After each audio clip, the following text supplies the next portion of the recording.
Right, so I'm going to discuss these two questions together, I think, because I think it would just be easier.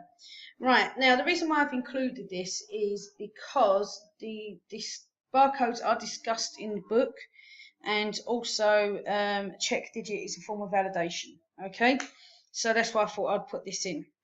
Now, it says each item on sale in a supermarket has a barcode printed on it.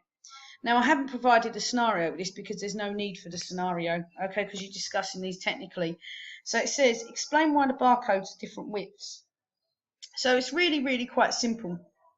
So each of these numbers correspond with the widths of the barcodes.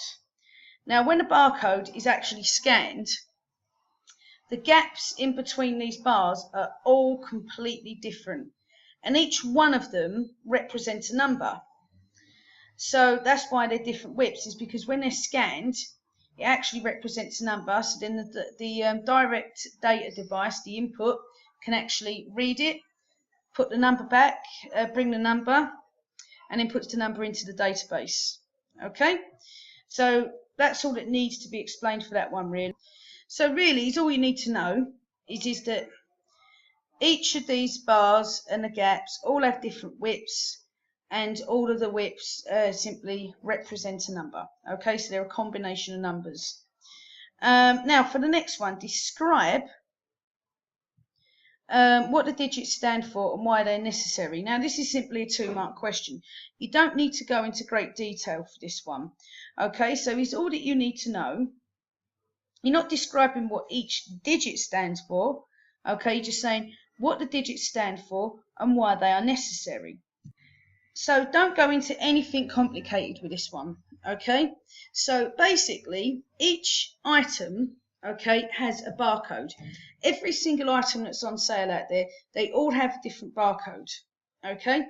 So now the barcodes are basically a primary key. Now, sometimes the barcodes don't work, okay? You scan the products and the barcodes don't work. So speaking from an experience point of view, when I was a student, I actually worked in a supermarket all through my student life pretty much. And I always remember every year there was an item that came out in the shops called the Cadbury's cream egg. Now the Cadbury's cream eggs are these little chocolate eggs that are wrapped in tin foil. And on the tin foil are the barcodes. So because they was wrapped in tin foil, the barcodes never ever worked. But I still remember the barcode digits.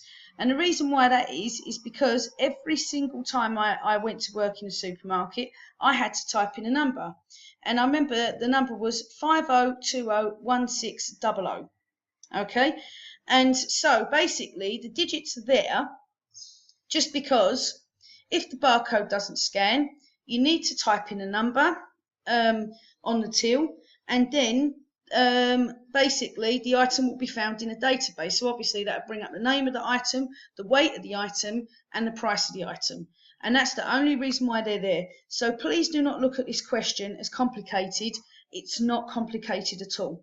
Remember, it's 2 marks. Keep the explanations simple. Okay?